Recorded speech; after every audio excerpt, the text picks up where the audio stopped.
righty. So we're going to get started. Thanks to all of our attendees that are in the room and our attendees that are joining us virtually. My name is Alicia Velasquez. I am the Executive Director of Summer Session and Continuing Studies. I am excited to introduce our Professor Stute to do his presentation on the groundwater that sustains us. Virtually joining us is the Young Women's Leadership School of East Harlem, Astoria, and Brooklyn. Sorry, there's a couple of them. We're very excited to have you guys join us this afternoon, and you have your tanks and your demos. We'd ask that you guys take some pictures of this experience so that you can share it with us and we can share it with the greater Barnard community of today.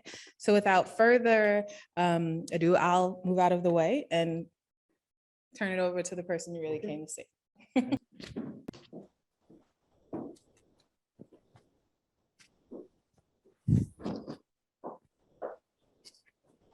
Okay, before we get started, I would just like to ask the teachers to make sure that their sand tanks look like the sand tank that you see here in front of me. So it would be great if you set it up in such a way that all the students in the room can see it. I gave you a bottle. Make sure the bottle is full of water and it's attached to the sand tank like this. And as a starting point, please make sure that the two tubes on the outflow side of the sand tank are pointing upwards. So no water should be flowing out of the tanks. Now later we are going to let water flow out of the tanks. And that means you have to have something below the table that catches this water. Otherwise you will create a small puddle on the floor. So make sure you have that ready as well. I assume you have taken out the syringes that we sent to you, and you should also have some small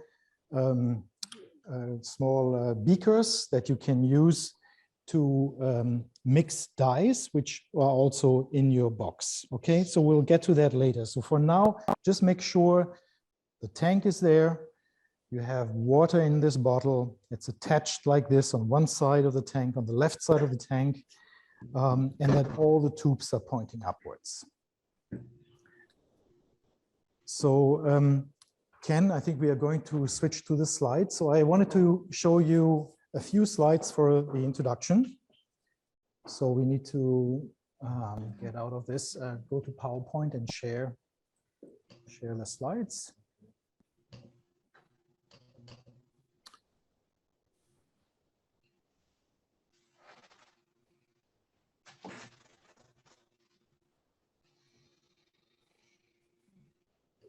While we are waiting for the slides to appear, and can you make that smaller, that shot?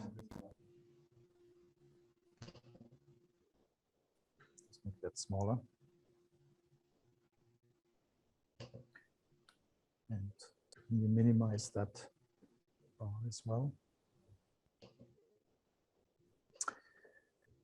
So while we're waiting for the slides to get ready, everything okay on the teacher side? Is everything working for you? You have your tanks set up? How do you minimize the top bar again? If I flip. It's okay? Okay, so it's okay. It's only bad for the audience here. So we are all right. And yeah, Grace, if you have, do you see anything in the chat? No. Okay. So I guess we're all good. So the theme today is World Water Day. It's today. The subject that I like to talk about is the groundwater that sustains us. Groundwater is actually the theme of the World Water Day, as you can see on the right side of the slide. That's the topic this particular year. And what I'm showing you is a project that has been going on for many years together with Barnard, Lamont-Doherty Earth Observatory of Columbia University, was supported by the National Science Foundation and Math for America, which is an organization working with teachers in the country on educational materials. A few words about myself. So Martin Stute is my name. I teach in the environmental science department at Barnard, and my expertise is in water resources. And I've been studying groundwater, which we'll talk about today, for many years. And I will tell you a little bit about that work while we are moving along. So I guess that doesn't work either. And we need to flip the slides. Okay. Okay, now it works again. So what is groundwater? Groundwater is the water below the surface. It's below our feet. We just have to drill a deep hole below where we are, and eventually we'll hit rocks. And then when we drill a bit deeper, we'll find water in these rocks. And that is what we call groundwater. If we look at how much water there is on the planet, most of the water, and that's shown on the left side of the slide, is actually in the oceans. 97%, the blue circle here, is in the oceans, and only 3% of all the water on land is of all the water on the planet is on land. Of those 3%, if we split it up further, most of that water on land is actually in ice. You see the ice caps and glaciers there in that picture on the right side. It's 3/4 of the water on land. 1/4 is groundwater. And just one little sliver here, 1%, that is water in lakes, in rivers, and in the atmosphere. When it rains out of moisture. That's basically moisture that's in the atmosphere that's raining out. So besides ice, most of the water we have on land is actually groundwater. So we look at, though, how much water we are using. This is a graph for the United States that shows the use of surface water and groundwater for human consumption as a function of time. And you see that overall, the amount of water that's being used has sort of increased, except for the more recent past. Most of the water we use is surface waters. So that's water coming from rivers, from reservoirs. About 25% of the water we use is actually groundwater, low water below the surface of the earth. So 1/4. If we would look at these numbers for just drinking water, it's more a 50-50 relationship. So half of the water that we drink is groundwater, half of the water we use is surface water. So how can that be that we use so much surface water, despite the fact that there's actually very little surface water compared to groundwater? So this gets us into this discussion of flow, storage, and residence times. So let me explain this. If we look at some, let me show the next slide. Oops. Oh, the slide is missing. Oh, here it is. So if you look at the next slide, so this shows a toilet in your bathroom. And imagine that you have a water tank on top of your toilet that has a volume of 3 gallons. That's actually a very old-fashioned large volume toilet tank. These days it's less water because we are trying to save water as much as we can. So imagine you have 3 gallons of water in here. You go 4 times a day to the bathroom. So you're flushing 4 times 3 gallons of water in your toilet over a period of 24 hours. Now we call this number 12 gallons per 24 hours a day is the flow. That's the amount of water that's flowing into the toilet and out of the toilet. So that's the flow in and the flow out. Now storage is the volume of that container that contains the water in your toilet. And when you divide those two numbers, you get the amount of time that water stays in this tank. Okay, and that's what we call the residence time. So the residence time is simply the storage, the volume that's available, divided by the flow, how much water goes in or goes out. And if we do that calculation, The residence time is the storage volume is 3 gallons.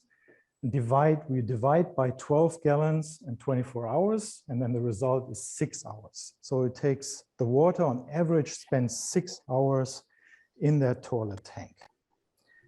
Now you can do the same thing for the Earth's water resources. So here we have flow, here we have storage, and here we have residence time. So what we looked at before is this column. So we know that most of the water on land is stored in groundwater, a little bit in surface water, there's some in soils as well, and then there's also atmospheric waters, just moisture in the atmosphere, clouds, ice crystals in the wintertime. And that's all very, very little. But if we look at the flow, how fast does this water move through the system? Groundwater moves actually very slow, at a very low rate. So the amount of water per year that's entering groundwater and leaving groundwater is a small number, while surface waters get renewed at a much, much higher rate. And the highest rate is actually atmospheric waters, so precipitation gets renewed at a very, very fast rate. There's very little, but the hydrological cycle is very active. Now, if you compare these, if you divide these two numbers as we did for the toilet, you know, storage divided by flow, you get the residence time. And that's really interesting. When we look at surface waters, the residence time is about 20 years. So 20 years is the time that on average water stays in a lake or in a river. And it's of course an average over many different kinds of water bodies. If we do it for atmospheric waters, it's only 2/100 of a year, which is about a couple of weeks or so. That's how long a water molecule stays in the atmosphere before it becomes precipitation. So a very, very tiny residence time, very quick renewal. And that's why rainwater harvesting is an option for many places that you can go to. Now, if you look at groundwater, the residence time is very large because groundwater renews itself at a very, very, very low rate. So the average residence time that water spends in the subsurface is 1,400 years. Now, this is an average for the whole globe, and it can vary a lot from, you know, just days to months to millions of years. And the oldest groundwater that has been found on Earth is about 2 billion years old. It's half the age of the Earth. So it can stay underground for a long, long time, which is sort of an interesting thing. And this is what got me into this field of research. I have been looking for water that's 20,000 years old all over the world, because that was the time when there was an ice age on Earth. And by studying the composition of this water and things that are dissolved in the water, I can actually say something about how cold or warm it was during the ice ages by using this water. The closest water of that age we have to New York City is actually New Jersey. When you go to Atlantic City or any of the coastal cities further south, if you open a tap there, that water is from the last ice ages, 20,000 years old, right? We actually dated that groundwater. Okay, so now let's come back to the sand tank, which is sort of illustrating how water actually moves in the subsurface, how a contaminant would spread, how surface water bodies and groundwater are connected. So let me explain what you see in these sand tanks, and then, you know, maybe we should now use the camera and zoom into the tank and stop sharing here.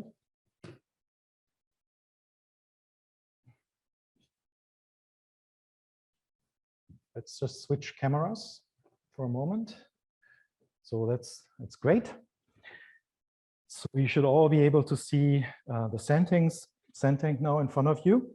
Let me explain what this is. So picture this as being a cross-section, a cut through a place like Brooklyn, Queens, or Long Island. So the surface is here, and we are looking at the subsurface from the side. Now, a lot of Queens and Brooklyn are made out of sand, which you see here. If you go deeper, you will find very fine layers as well. And you find coarser layers perhaps underneath again. These different, the geology changes as a function of depth, and these different layers correspond to formations that conduct water, which we call aquifers. Aquifers are formations that contain water that can be pumped out. And there are two different kinds in the sand tank. The shallow part here, imagine again, here's the surface. The shallow part here is called an unconfined aquifer because it's connected to the atmosphere. And then below that is another aquifer that's called here an artesian aquifer or a confined aquifer.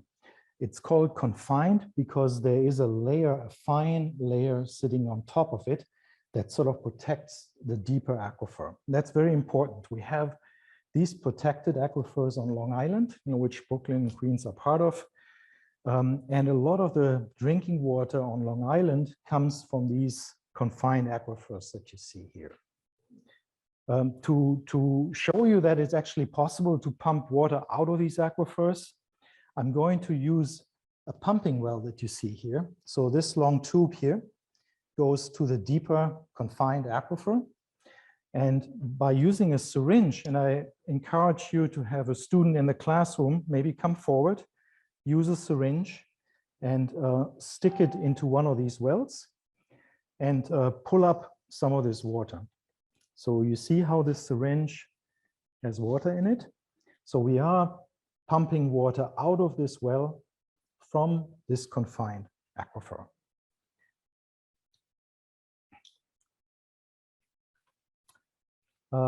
Okay, so what else do we have here? So we have the two aquifers.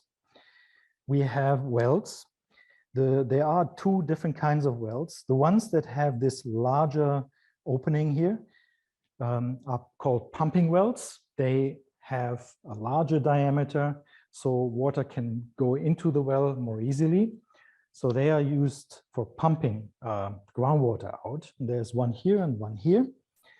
And then we have also observation wells. So these are these other wells that have a small opening at the bottom, and they are used to collect a sample of the water quality at this point, or they can be used to measure the water level in the aquifer, but they are usually not used for pumping purposes.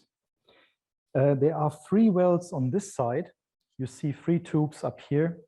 They are actually connected to this coarse wedge, to this sand layer here, and to the really deep confined aquifer here at the bottom, but they are not glued to the front of the tank. So they go in the middle of the formation to these 3 spots.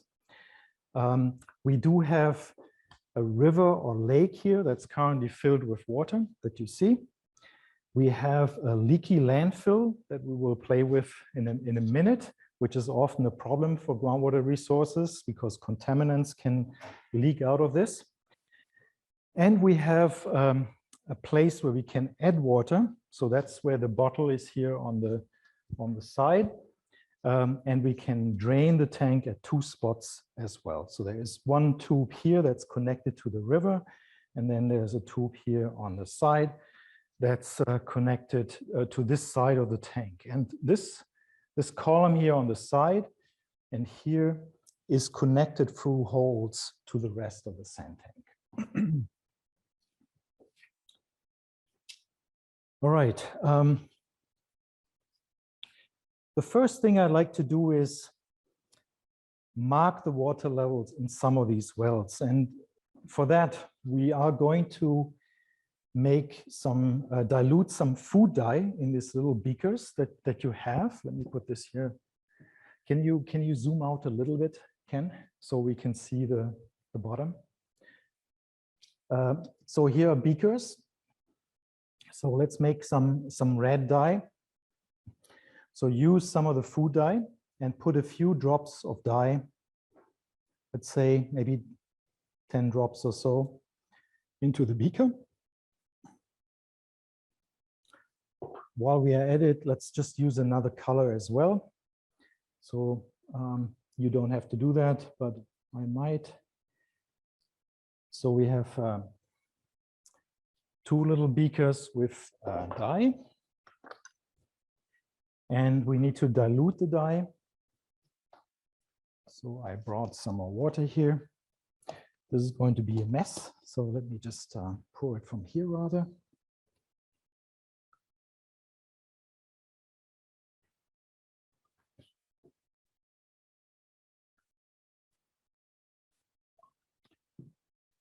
So let's see.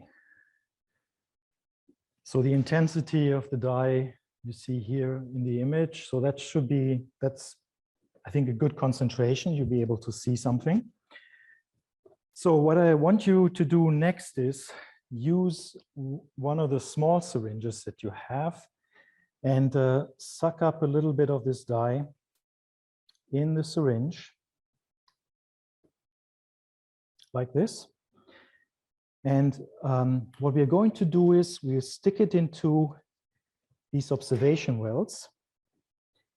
And the first thing you need to do is, if you look carefully at this well, the water level is actually here. There's a little bit of air between the water level and the syringe.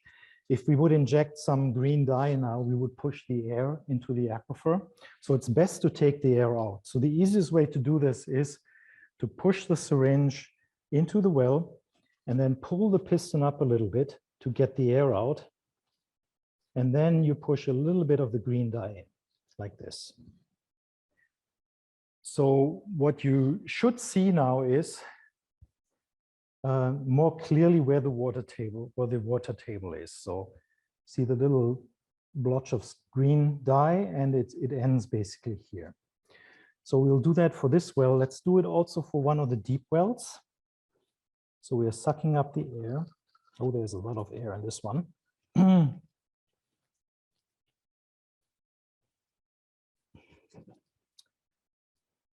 Okay. And let's do it for maybe one more. This well over here. And for this well, I want you to actually inject some of this dye into the aquifer. So you see how a green or red, whatever color you have, blob is forming. And we are going to watch this over time. And we also see the water level here. So is everybody in the audience at that stage? Can you just confirm maybe in the chat before we continue? You see some yeses? Okay, good. So you have a green blob here. Let me just, for this audience and for you online, let me just mark it where it is at this point in time. So I have a little marker here. You don't have to do this. So this is where it is at the moment. Now what we're going to do is do a little bit of pumping. And what I want you all to do is watch these two wells. One that's tapping the deeper aquifer and one that's tapping the shallow aquifer, and see how they react when I start pumping the shallow aquifer. So I'm going to stick a syringe into the shallow pumping well here, and I'm going to pump. And I want you to watch the water levels that are nearby, the shallow and the deep aquifer. Please have a seat. So, and tell me what you see. So I'm pumping here at a constant rate. Water is entering the syringe. And let me stop here. So what did you see? Which wells did react and which ones didn't? Did both of the wells react?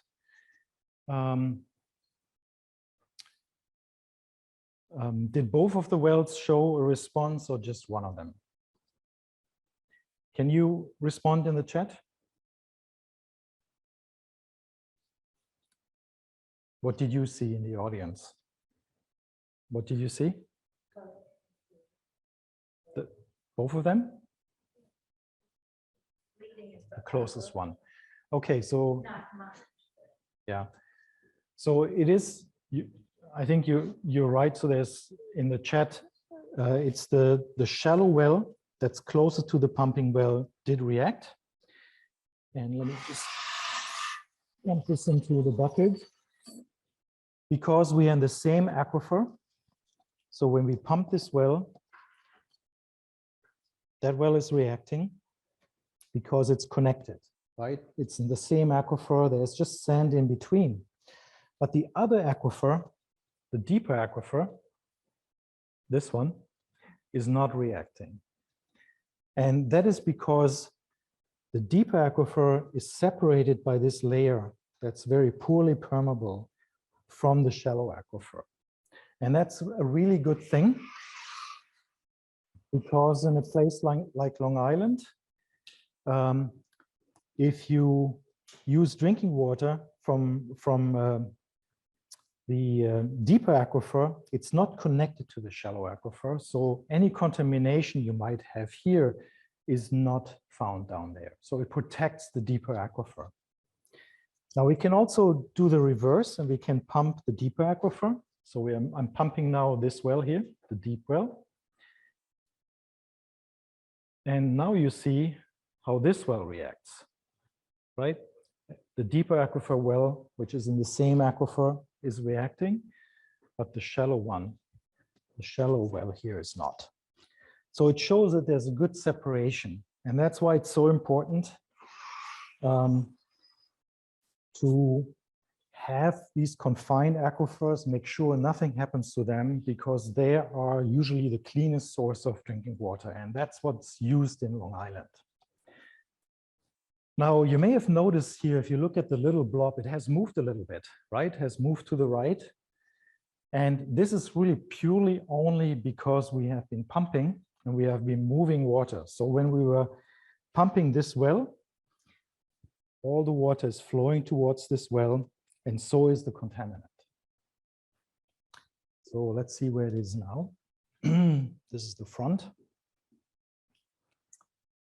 And well, we put a little bit also into the middle tube here that you see here. It's, I think on my tank, is it black or blue? It's the middle one. There's a red one, and then there are two dark ones. It's the middle one. Again, suck up the air first, and then put some of the dye in. We're basically creating another blob a little bit deeper here. All right. Now there's one other thing I want you to notice. What happens when we pump the shallow aquifer to the river or lake? Okay. So please do watch this water level. Let me mark it here so it's a little bit clearer where it is. And now I may have to pump a lot. There's some kind of reaction. So I'm going to pump again the shallow aquifer and just see what happens to the lake or river. So one thing that's happening is that we actually have a little bit of green dye now in the syringe. It's a little hard to see on the camera, but I can see it really clearly. And you can see how some of the green dye that we put into this well has moved towards the pumping well. So pumping a well can move contaminants in the subsurface. Yeah, so you see this was the level before. Let me do it one more time.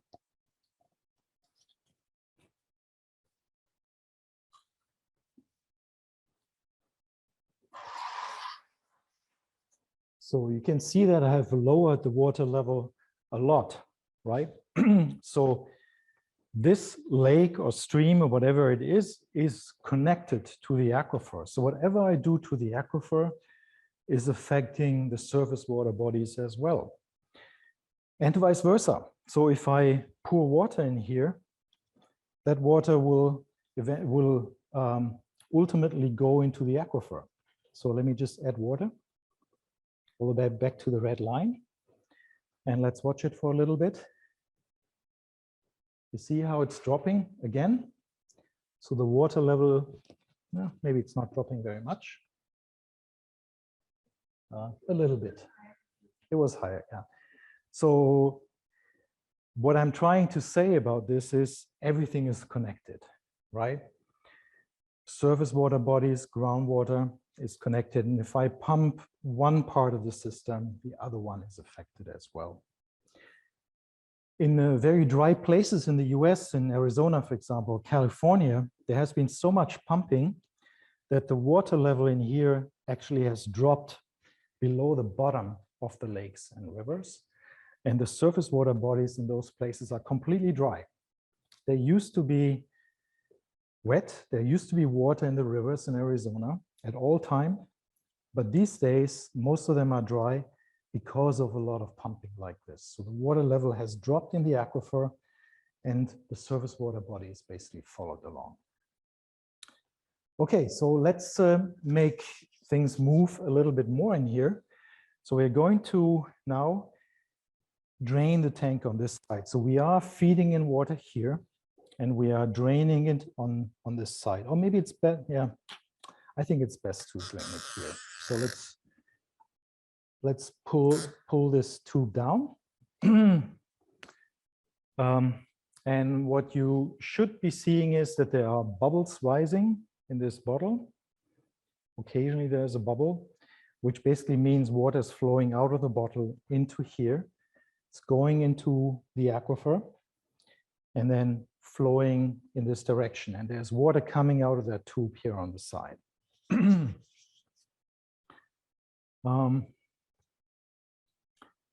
wonder if it's better to drain the lake or river.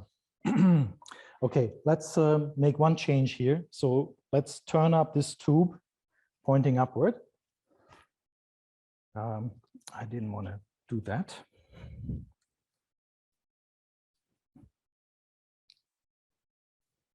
Okay, maybe I have to tighten this again. Maybe I can pull off the tube. And I'm going to attach it to this tube here in the middle. So we are going to drain the sand tank at this spot. I think that's a little bit more dramatic. So lowering this, we're lowering the river and lake very rapidly.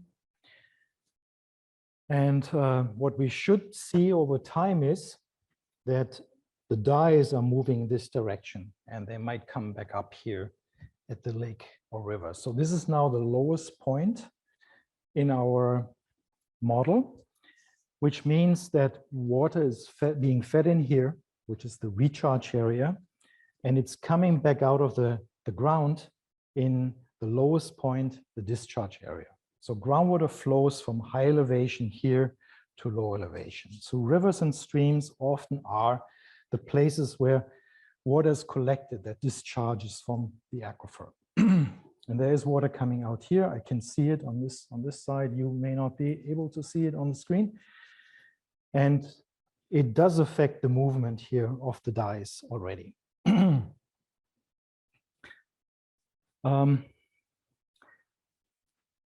So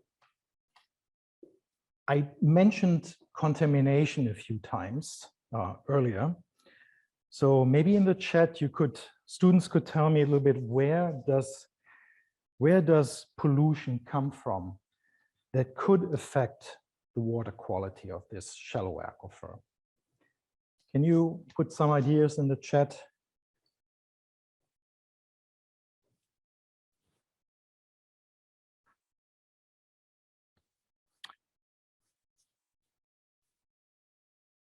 Any ideas how we could change, how the water quality could become really bad in this aquifer, how we could pollute this aquifer as humans? Sewer systems. Okay, pollution from the surface.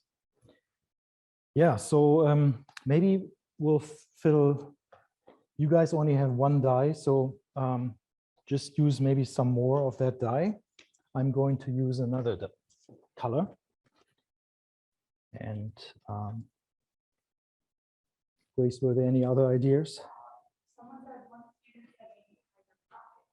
Hydrofracking, okay. Okay, I can talk about that also. and others said about from the surface, right? So a classic example are these landfills. You know, these are places where we put our garbage. And in the old days, these landfills were just basically holes in the ground, and garbage was deposited in there, and there was nothing underneath. So any pollutants coming out of the garbage, and I'm going to put some pollutants in here from garbage, they would leak into the aquifer. Now, modern landfills, they have a lining underneath. Often that lining consists out of clays, a very fine material that is stopping this flow into the subsurface. But the problem is these landfills have to survive and keep it all safe for, you know, thousands of years. I'm assuming we'll live that long on this planet.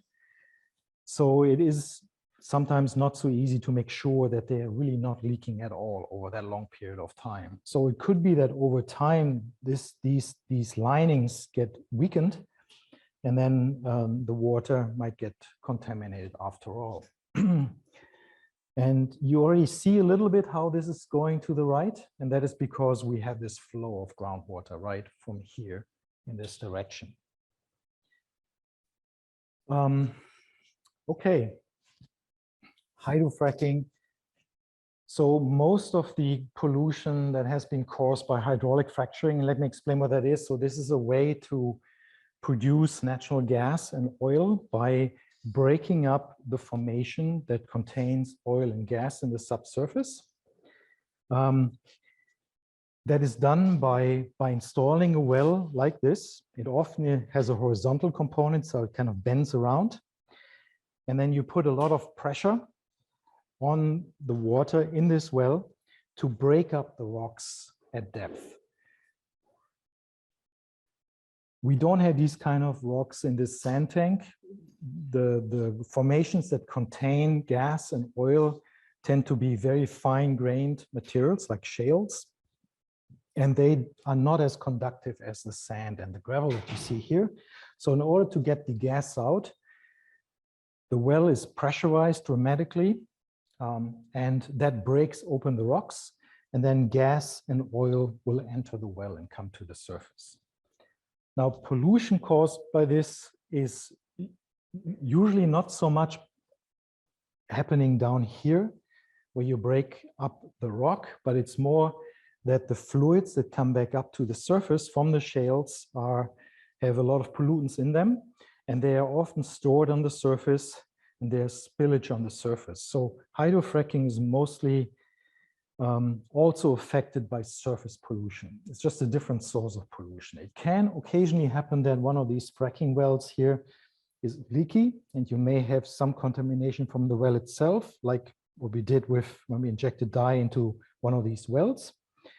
But that's really not the most common source. Were there other ideas about pollutions? Okay, yes. So a lot of, okay, in a city like New York City, the wastewater that leaves our households goes into underground pipes, and it's collected at a wastewater treatment plant that removes a lot of the contaminants from the water. And then the remaining water is typically discharged into the Hudson River or East River or into the ocean, but at a, not perfect quality, but improved quality compared to the wastewater that goes in.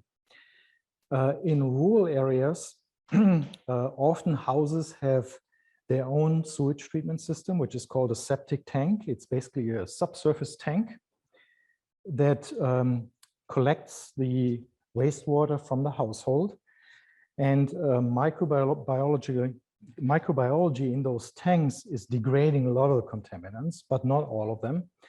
And some of them will leak out of these tanks into the subsurface. So this is often a near surface pollution source. So we could, it would basically be a little tank that maybe we put in here. That's just a sign. Let's go here. And we would basically lose some of the sewage from the household at some depth below surface. So that sometimes happens if the density of these septic tanks is too high, or if they're not maintained properly, you can have leakage of pollutants out of those septic tanks. That was it, Grace? Oh, yeah. Yeah. Okay, thank you. All right, so we have kind of polluted this aquifer quite a bit. Having lowered the water level here gives me an opportunity to talk about this particular well, which is called the artesian well. It goes into the deeper aquifer. And it has this little tube attached. And it may be a little bit difficult to see. The tube currently is filled all the way up to the top with water. If I take it out, there's actually water coming out of this well. And you saw some bubbles moving downward. So if I stick the tube back in, you might be able to see how the water rises again in this tube all the way to the top. I don't know if that's obvious or not. Let me just drain it. Do this again. So you see water level raising up to the top, up to here. So an artesian well is a well that flows on its own. It doesn't have to be pumped. The water level in this well is above the surface. So if I remove this top part here, the water level is up here, the well will constantly flow. Constantly water will be flowing out of this. And that's called an artesian well.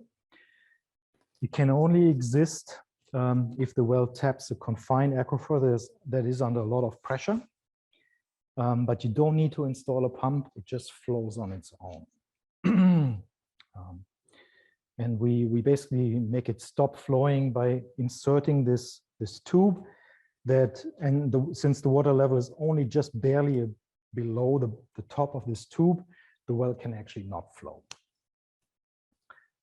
Okay, so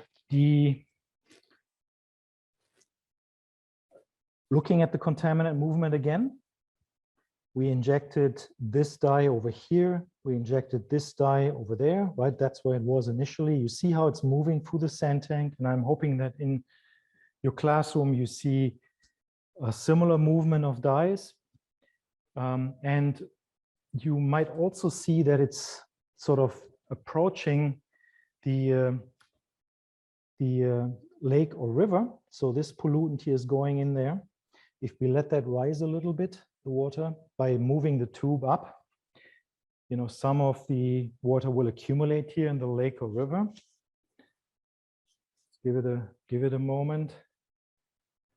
You see, this is sort of a brownish dark fluid, and it's brownish because it's a mixture of red with some red pollutant that we put in and the green pollutant we put in. And you see how this lake or river now is badly polluted. And this pollution doesn't come from some source that fed water into the lake or river. It comes from the groundwater. So it's the discharge point of the groundwater system. And the pollutants are accumulating here. Good. So the final step is, let me drain this again, is now we have polluted the aquifer. Now we need to clean it up again. So I want to give you some time, 5 minutes or so, to think about how you can clean up this mess, right? We have a lot of pollutants in the system. Think about ways how you can remove the pollutants. And in the classroom, you have syringes, so maybe some of the students in the class could come to the front and think about a strategy how to clean this up and try to implement it, okay? So obviously you can pump water, right? You can put a syringe in here. You can remove water. You could take some clean water, inject it at a place, see if that makes any difference. So let's spend 5 minutes just cleaning things up, okay? And we'll come back in a few minutes.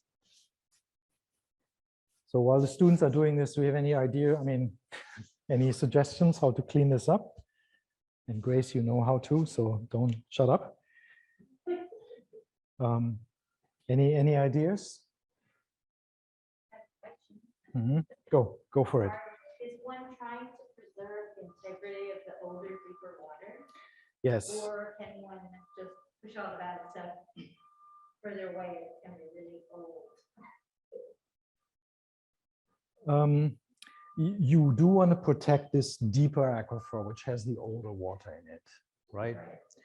So you don't want to, one danger would be to pump really, really hard on this aquifer, lowering the water level so much in it that you have a potential for flow from this aquifer into this aquifer. And then you would pollute it. So imagine that this layer here, this clay layer, is not perfectly tight, but there are some cracks in it, right? So a good strategy is to not pump so hard on this. Typically what you see is that the water level in this aquifer, that's how high the water rises in this well, tends to be higher here than here. Okay, so if there's flow, the flow is upward and not downward. So you don't want to pump too hard because then you can pull it out. To move the pollutants here in the shallow aquifer is very difficult. I mean, it's a little bit easier in this tank, but you know, in the real world, this is in 3 dimensions, right? So to really move this takes so much water, right? Are there people in the real world who would feel that it would be better to hide it in a deeper place? You know, Oh, yeah. actually let it be Yes. known and appear in a place that it could be easily identified? Absolutely. I mean, hiding not so much. Usually this is done officially. And that is if you go even beyond these aquifers, deeper into the earth, the water quality becomes worse and worse. The water becomes more and more saline with depth. And as a result, the deeper you go, there is a limit to how much water, how much of that water you can use and pump up to the surface. You know, the drinking water standards will not be met anymore a few hundred feet sometimes below the surface. And so those really deep formations, if they're protected by these layers, it is a strategy to pump some of the pollutants into these really deep formations because they can't be used for drinking water purposes anyway, right? This can backfire though. Again, you have to be sure that these layers are really not permeable at all, right? And there are tests you can make. Yeah, and so there are deep wastewater injection wells in this country all over the world, you know, for that purpose. And they inject into saline, very deep formations. But, you know, best is to test them, make sure there's no danger for the future, right? And I do know a case in Germany that I was involved in where that was happening at one place, and they thought this was actually hot water. And then, you know, some miles away, somebody had the idea, let's drill some deep wells and make a thermal spa out of this town, right? So drill a deep well, get hot water to the surface, but it was the same formation in which they injected all the waste. So that was a disaster, right? So I remember doing those tests to see how well they were connected and to make estimates how long it will take for the waste to arrive at spa, right? And not a good idea. So we should probably, let's give everybody 2 more minutes. Is there anything in the chat?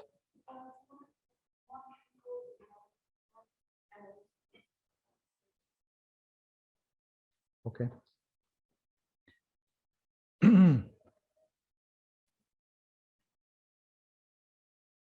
And some of these toxins are also natural, right? Yes. Other metals, lithium. Yes, not all contaminants are man-made. There's also natural contaminants. Often, sometimes they are there already, but they get mobilized by human activities. That is a process. So in the US, there are landfills that release organic matter. So the red dye is organic matter that then changes the chemistry of the water and then mobilizes metals that are actually in the sediments naturally, which then deteriorate the water quality. So it can be an indirect effect. Terry? Uh-huh. How long was your estimated time of transport from the pollution source? Are you talking decades or hundreds? Yeah, decade. I think it was decades. Yeah. So I think they did not do it then. They could be in business for maybe 10 years. Yeah. No, but the thing that you saw when we put the contaminants in initially, we had this area covered by the contaminant, right? Now it's over here, right? So the stuff spreads out, and there's some of the contaminant that moves very, very fast through the system. So if you say 10 years, it doesn't mean that it's 10 years plus minus a few months, right? But there may be low concentrations earlier, and then the bulk will come at 10 years, and then there will be more coming for another 20 years afterwards, right? Because it's all spreads out. Yeah. Yes.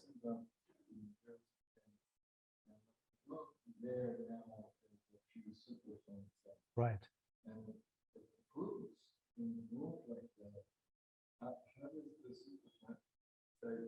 Yeah. So yeah, that comes. So maybe we have just a few minutes left, and then we have to finish. So tell us in the chat what kind of strategies you employed and what worked for you. How were you able to clean up? And were you able to clean up all the dye in the sand tank?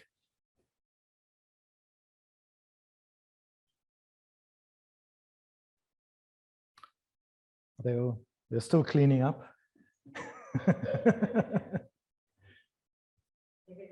Nothing.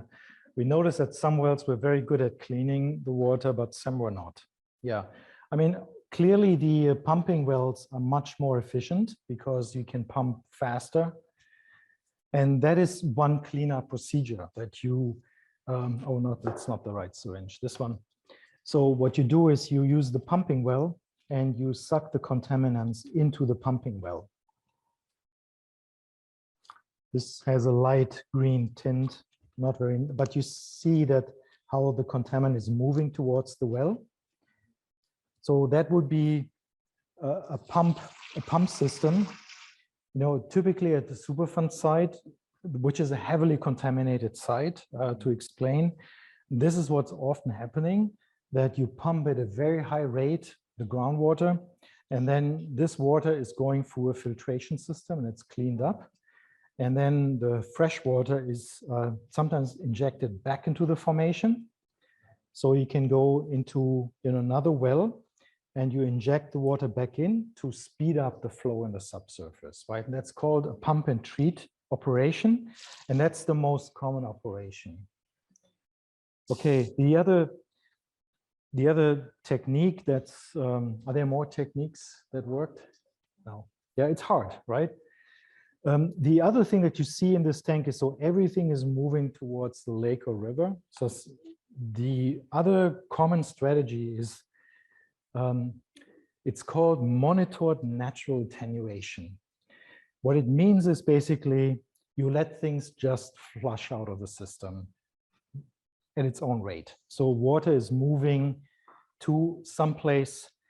There's a chance that maybe the microbes in here will degrade some of the pollutants.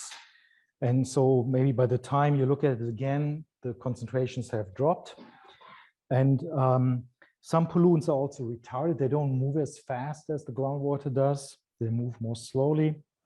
And that can, that is what it's called monitored natural attenuation. So attenuation means the pollutants are moving slower than the groundwater. Natural means that we're using the natural system to flush it out. And we are monitoring the system to make sure that no further damage is being caused, right? So that is the other technique that's commonly used. There's also the possibility to inject microbes that might degrade some pollutants. That is a bioremediation technique. But as you can tell from trying to do it yourself, and we haven't done much of this here, but I tell you, with the syringe and pumping, it will takes you a couple of hours to clean this up, right? In reality, at some Superfund sites, it takes hundreds of years of pumping to clean up a site. Good. I think this is how far I wanted to go. So maybe let's have the last couple of minutes for any other questions that come up. So if you have any questions, please drop them in the chat and we can discuss it. And for the teachers, if you can use this monitored natural attenuation technique by simply, for the rest of the day or for some hours, just feed water through the sand tank like this, refresh this bottle, and let the contaminants flush out. That would be fantastic if you could do that. And then when the contaminants are out, you can pack up the tank and then somebody will pick up the tanks again, bring them back to Barnard. Any other questions? No? Okay. So then thank you very much for your attention. And groundwater is important. You know, it's connected to everything, can be easily polluted. It's a very precious resource. All right. Thank you.